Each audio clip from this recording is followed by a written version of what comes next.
Agriculture time classes में सभी का स्वागत है। जो एटमॉस्फेयर का कंपोजिशन पढ़ते हैं उनमें उसमें से एक क्वेश्चन आता ही है, किसी भी कंपटीशन एग्जाम में देख लो।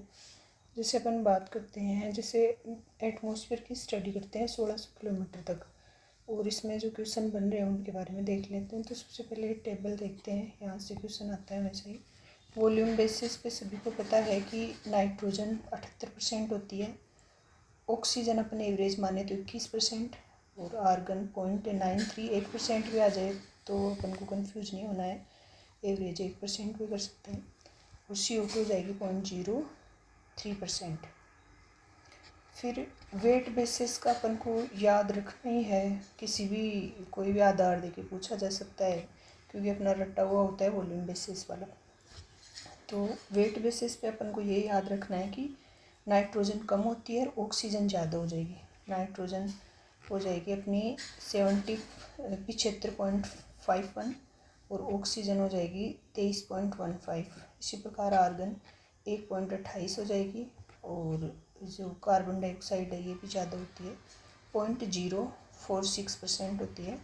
तो आप इसको देख ही लेना। बाकी इससे क्वेश्चन बन रहे हैं कि एक तो यहाँ से क्वेश्चन बन रहा है कि जो लार्ज क्वांटिटीज़ होती है ना एटमॉस्फेयर में, वो सॉलिड और लिक्विड्स की होती है। उसको बोलते हैं, दोनों को सॉलिड और लिक्विड्स को क्या बोलेंगे, एरोसोल बोलेंगे। तो ऐसे ऑप्शंस में आ जाएगी लार्ज क्वांटिटी किसकी होती है, एरोसोल की।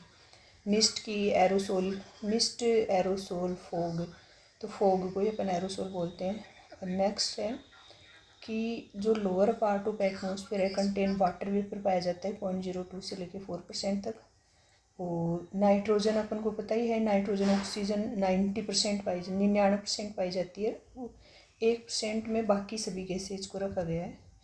तो आप इसको जो क्वेश्चन बन रहे हैं। फिर एटमॉस्फेयर की लेयर है, जैसे troposphere, stratosphere, mesosphere, thermosphere last वाली होती है। तो 8 से 18, 18 से 50, 50 से 80, 80 से 1600 किलोमीटर की हाइट इनकी। एक तो वो लेंथ पूछ लेते हैं। 99% जो एटमॉस्फेयर की घटनाएं होती हैं वो ट्रोपोस्फेयर में आती हैं। धन्यवाद।